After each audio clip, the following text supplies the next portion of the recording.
Hello everyone, I am Rahul Kumar Prajapati and today I will discuss on the topic of human migration. This is the second chapter of class 5th in SST subject. Here you can see some people are moving from one place to another place with their ox.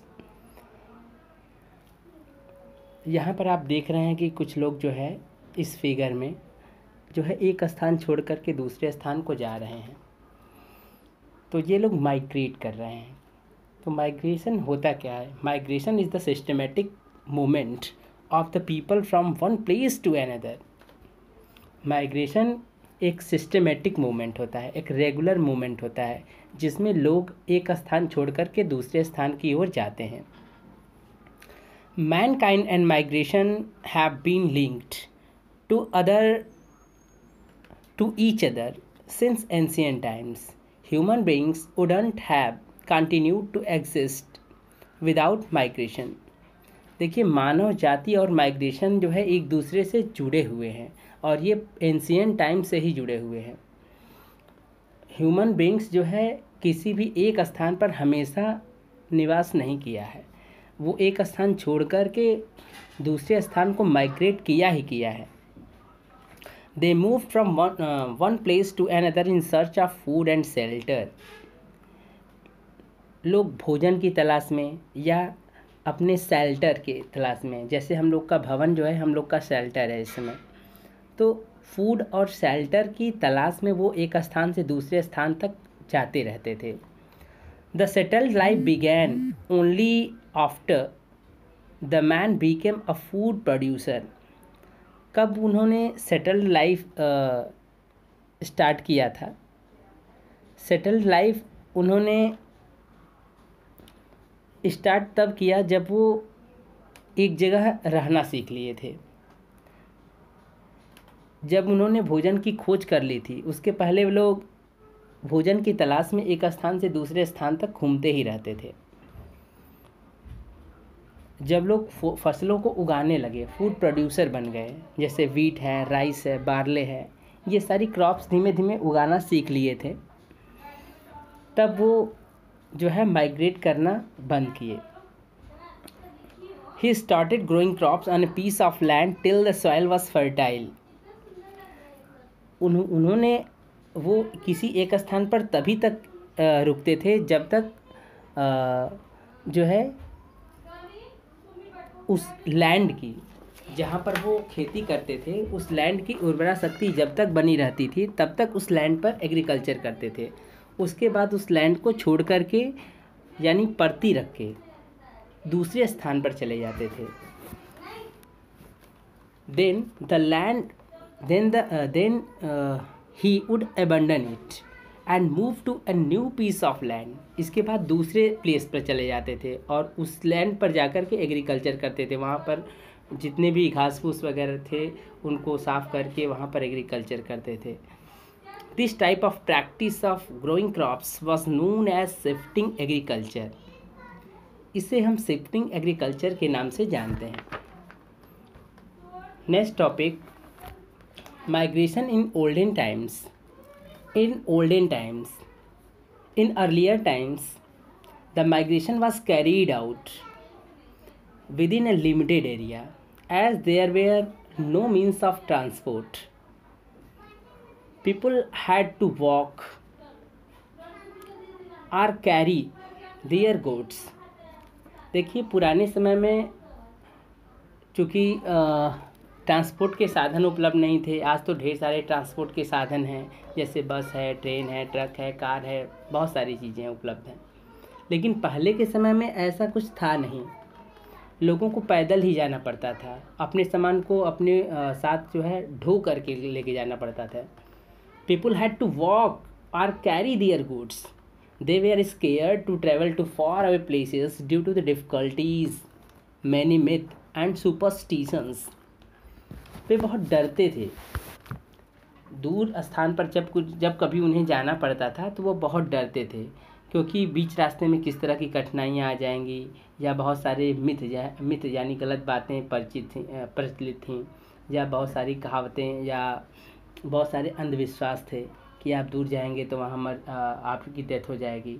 इस तरह से बहुत ढेर सारी myth थी, इसलिए वो डरते थे। This type of Orthodox thinking underwent a great change with education, logical thinking and contact with the other countries. ये कुछ था नहीं, ये एक तरह का ऑर्थोडॉक्स थिंकिंग था, रूढ़िवादी सोच थी, जिसका प्रभाव जो है एजुकेशन सेक्टर पर, लॉजिकल थिंकिंग पर और लोगों के संपर्क पर भी पड़ा। लेकिन जैसे जैसे लोग एक दूसरे के संपर्क में आते जाए, एजुकेशन लिए, लॉजिकल थिंकिंग करने लगे, उनका ये मिथ जो है धीमे धीमे टूटने लगा। During the British period Indian were encouraged to migrate, settle और work in the colonies under the British control. जब हमारे ऊपर ब्रिटिश शासन कर रहे थे, उस समय भारतीयों को अंग्रेज फोर्स करते थे कि आप जो है हमारे लिए फर्स्ट वर्ल्ड वार में युद्ध करिए, और वहाँ दूसरे प्लेस पर लोगों को ढकेला जाता था, ले जाया जाता था। वहाँ सेटल रहने के लिए कॉलोनीज़ बनाई गई थी और उन्हीं कॉलोनीज़ में उनको रहना पड़ता था। तो हमारे भारतीयों ने बहुत सारा सहा है, तो वो भी माइग्रेशन का एक पार्ट था। वो फोर्स माइग्रेशन था, जहाँ पर लोगों को ज़बरदस्ती उनकी इच्छा के विरुद्ध जो है ले जा कर के वहाँ भेजा जाता था, वहाँ सेटल किया जाता था, युद्धों में भेज दिया जाता था। Many Indians signed agreement to go abroad for a fixed time. बहुत सारे भारतीयों से तो जो है एग्रीमेंट पर साइन करा लिया गया था कि वो एग्रीमेंट पर साइन करें, और फोर्सली ये कराते थे, और फिक्स टाइम के लिए। they had the choice to come back or permanently settled in foreign lands। अब देखिए, बाद में कुछ चीज़ें बदली और ये सुनने में आता है कि उनके पास ये चॉइस थी कि वो भारत वापस लौट सकते हैं या परमानेंटली वहीं सेटल हो सकते हैं। अब देखिए, do you know the Orthodox people believe that if you travel across a sea you will lose your caste, as according to the mythology ocean is the resting place of gods and hence shouldn't be disturbed। देखिए, पहले के समय में बहुत सारी रूढ़िवादी तरह के लोग थे, उनकी विश्वास भी रूढ़िवादी सोच वाली थी। तो उनका मानना था, ऑर्थोडॉक्स पीपल का मानना था कि अगर आप समुद्र क्रॉस करेंगे तो आपका धर्म भ्रष्ट हो जाएगा। और ये मिथोलॉजी वहाँ पर प्रचलित थी कि अगर आप समुद्र पार करते हैं, क्योंकि समुद्र जो है गॉड का प्लेस होता है, अगर आप समुद्र क्रॉस करते हैं तो आप ईश्वर के द्वारा बनाए गए विधान को तोड़ते हैं और उसे ईश्वर के जो है प्लेस को डिस्टर्ब नहीं करना चाहिए। तो तरह तरह का मिथ है, ये कुछ रियलिटी इसमें कुछ नहीं है, केवल ये इस तरह की मिथ है। देखिए, next types of migration are 2 types.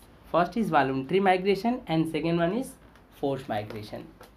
Then first voluntary migration, और एक और माइग्रेशन होता है जिसको सीजनल एम्प्लॉयमेंट या सीजनल माइग्रेशन करते हैं, जिसके बारे में हम बाद में बताएंगे। तो वॉलंटरी माइग्रेशन क्या है? Voluntary migration is when people move to another place on their own wish or choice. जब लोग अपनी इच्छा से किसी स्थान को छोड़ करके दूसरे स्थान पर जाकर सेटल हो जाते हैं, तो उसे वॉलंटरी माइग्रेशन कहते हैं।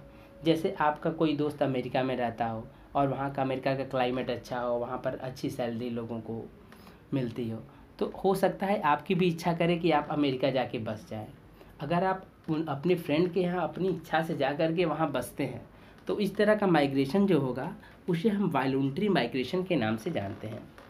It may be for better job, educational opportunity are to be close to their family or friends in another village, town, city, state or country. ऐसा हो सकता है कि आप किसी जॉब के लिए, एजुकेशन के लिए, या अपने फ्रेंड से मिलने के लिए, या वहाँ का क्लाइमेट अच्छा हो, या वहाँ का विलेज अच्छा हो, टाउन अच्छा हो या सिटी हो, तो वहाँ पर जब जाकर आप अपनी इच्छा से जाकर बस जाते हैं तो उसे हम वॉलंटरी माइग्रेशन के नाम से जानते हैं। यहाँ पर देखिए एक आनंद कपल का एक स्टोरी दिया हुआ है। The Anand couple was happy when their son Hiten was transferred or posted to Bengaluru. was not happy। देखिए यहाँ पर Anand couple was not happy। Anand couple जो है वो बहुत हैप्पी नहीं है, वो बहुत दुखी हैं, क्योंकि आनंद के जो लड़के हैं उनका नाम हितेन है और उनका ट्रांसफ़र बेंगलुरु हो जाता है। They miss the grandchildren and were lonely in Patiala.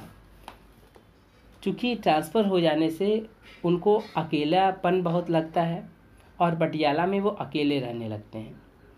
Hiten and his wife Avni also missed the companionship and help of their parents. चूँकि हितेन के माता पिता, जिनका नाम आनंद और उनकी वाइफ है, वो बहुत उनको मानती हैं, बहुत उनकी हेल्प करती हैं, ठीक है, इसलिए वो लोग भी दुखी थे और वो लोग मिस कर रहे थे। Their two children were upset as they were used to having the grandparents at home when they came back from school। देखिए उनके दो बच्चे जो थे, उनके दो बच्चे बहुत अपसेट थे, बहुत उदास थे, क्योंकि उन्हें जो है अपने ग्रैंड पेरेंट्स का साथ छोड़ना पड़ा क्योंकि उनके पापा का ट्रांसफ़र हो गया था, ठीक है। क्योंकि जब वे स्कूल से आते थे तो बच्चे अपने दादा से मिलकर के बहुत खुश होते थे। So the Anand couple happily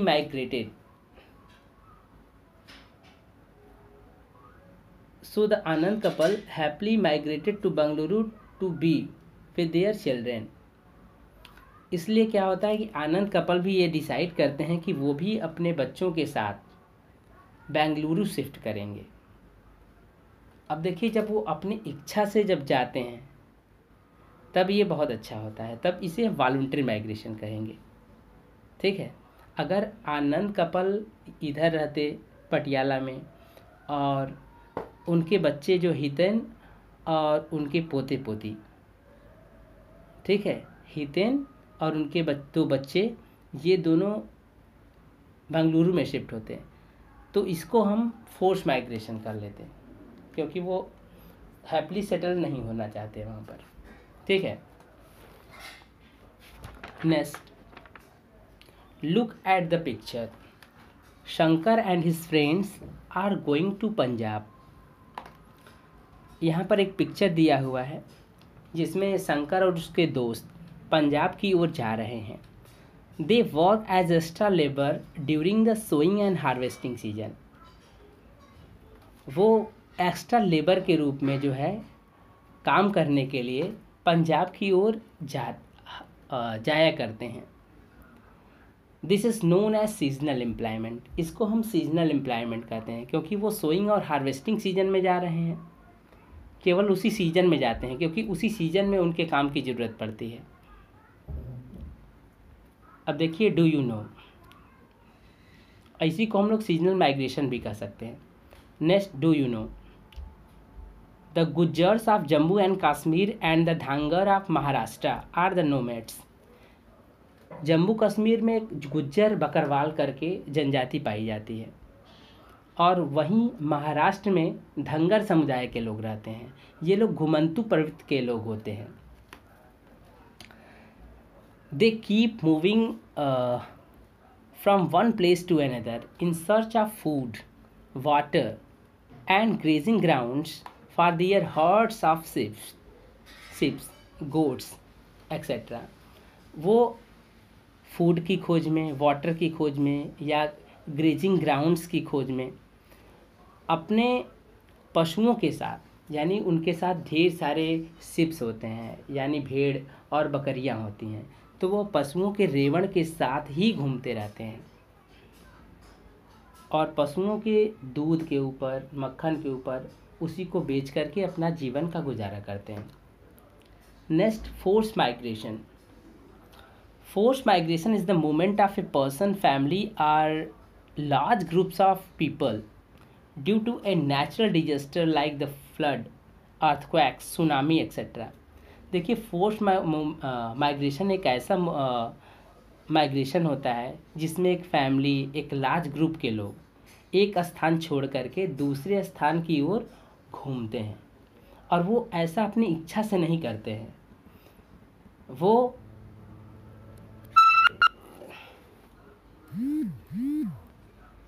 वो ऐसा अपनी इच्छा से नहीं करते हैं, ठीक है, ऐसा वो अपनी इच्छा से नहीं करते हैं, उनको जो है फोर्स किया जाता है, क्योंकि वो प्रकृति के हाथों मजबूर होते हैं, इसलिए वो ऐसा करते हैं। एक मिनट, देखिए, जैसे किसी स्थान पर फ्लड आ जाए, बाढ़ आ जाए, यानी इसके साथ साथ जैसे अर्थक्वेक आ जाए, ज्वालामुखी हो, भूकंप हो, इसके कारण लोग जो है एक स्थान छोड़ करके दूसरे स्थान की ओर घूमते हैं। कई बार कैसा होता है, sometimes people are forced to migrate due to the man made disaster. कई बार ऐसा होता है कि पीपल फोर्स होते हैं, ये मैन मेड डिजास्टर के कारण ऐसा होता है, जैसे फायर हो गया, ड्राट हो गया, टेररिस्ट एक्टिविटीज़ हो गई, इसके कारण भी लोग जो है अपना घर बार छोड़ करके दूसरे स्थान पर जाते हैं। आपने देखा होगा जम्मू कश्मीर में जो है टेररिस्ट एक्टिविटीज़ ज़्यादा हो रही हैं, तो इसके कारण भी लोग अपना एक प्लेस छोड़ के दूसरे स्थान पर बसते हैं, तो वो भी फोर्स माइग्रेशन का ही हिस्सा है।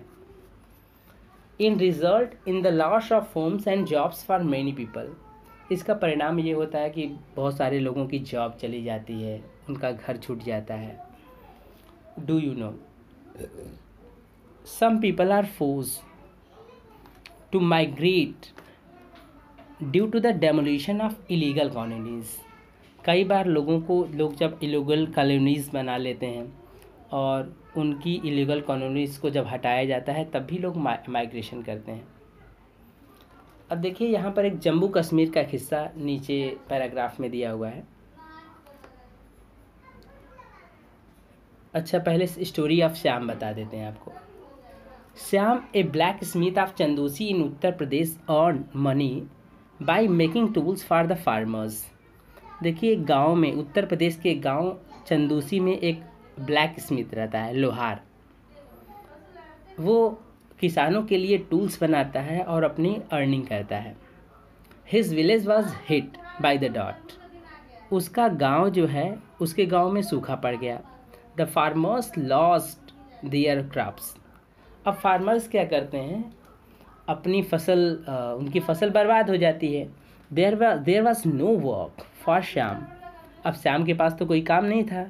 ही was forced to migrate to Lucknow to earn money to feed his family of 5 members। अब श्याम फोर्स हुआ ताकि वो लखनऊ जाए और कुछ पैसे अर्न करे, जिससे उसके परिवार में उसके 5 सदस्य रहते हैं, जैसे उसकी पत्नी और 3 बच्चे रहते हैं, उनका पेट भर सके। He carries loads, works in dhabas or on construction sites.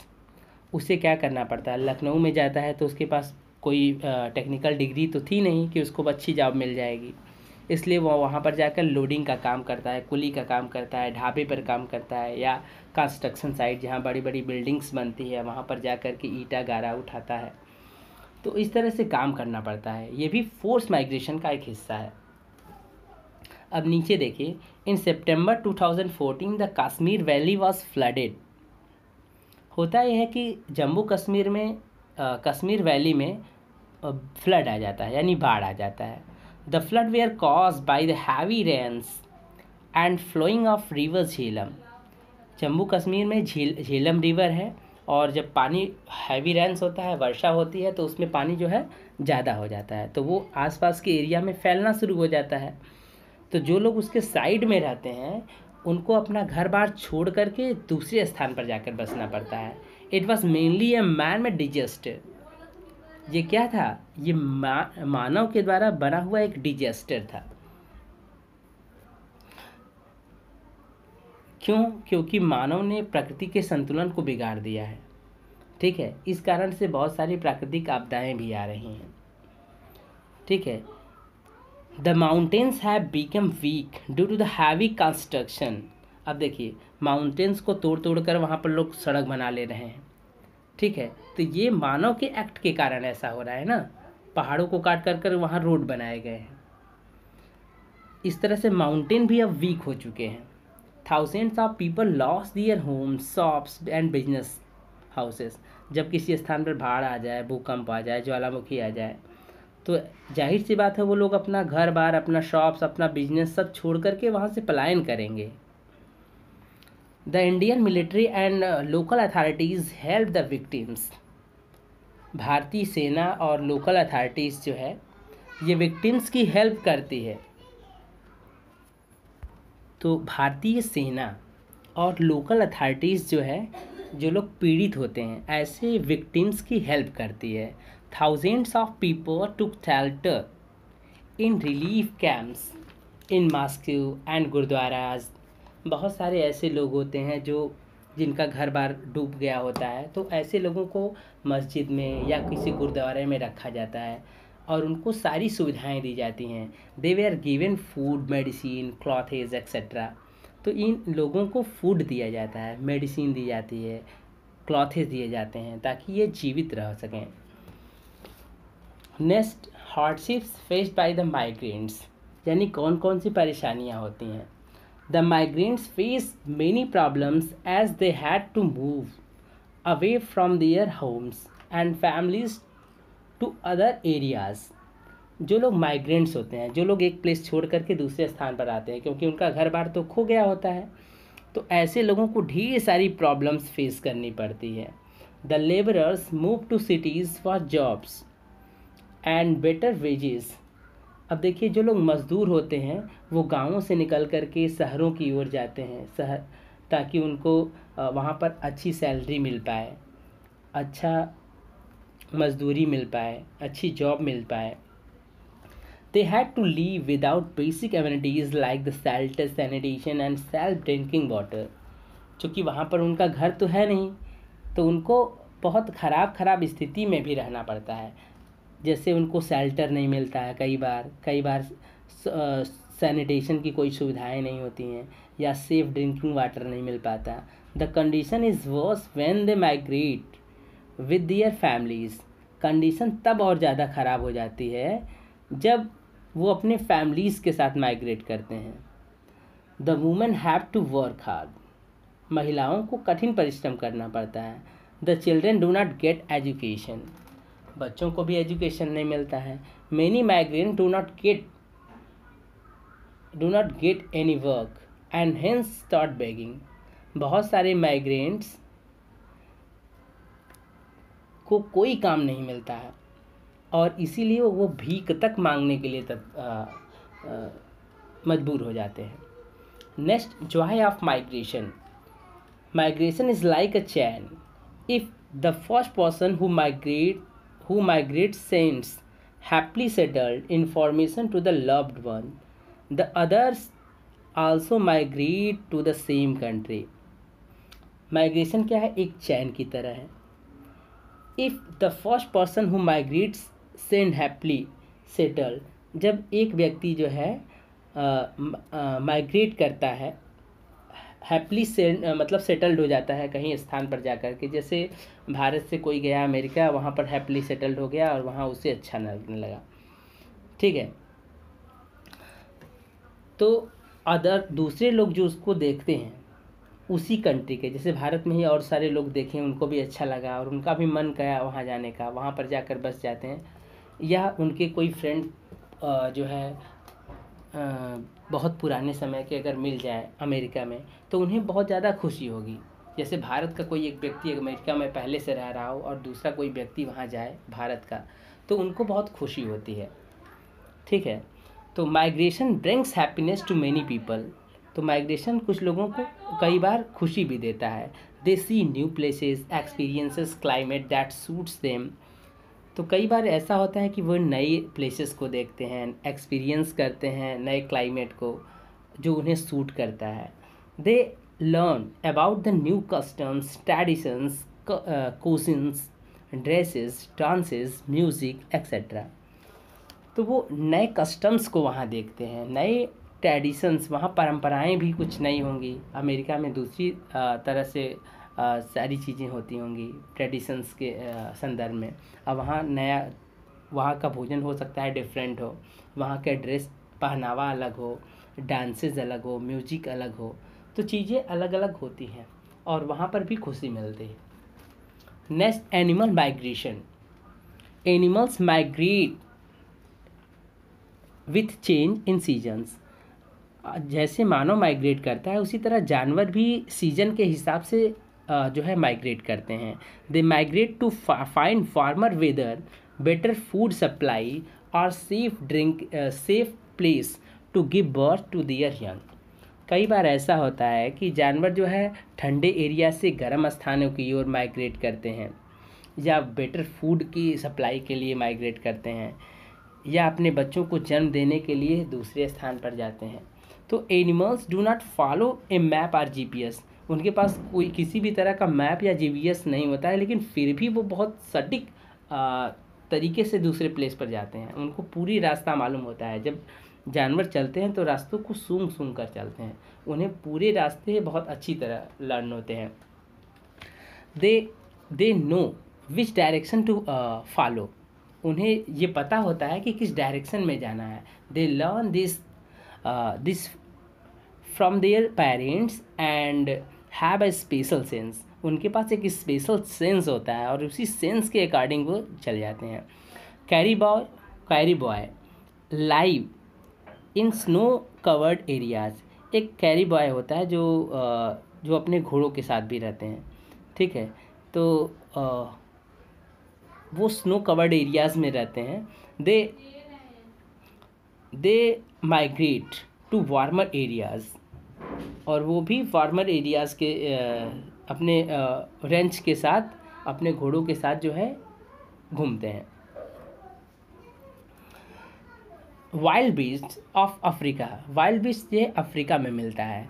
Migrate in search of green pasture, crossing many crocodile fields, reverse.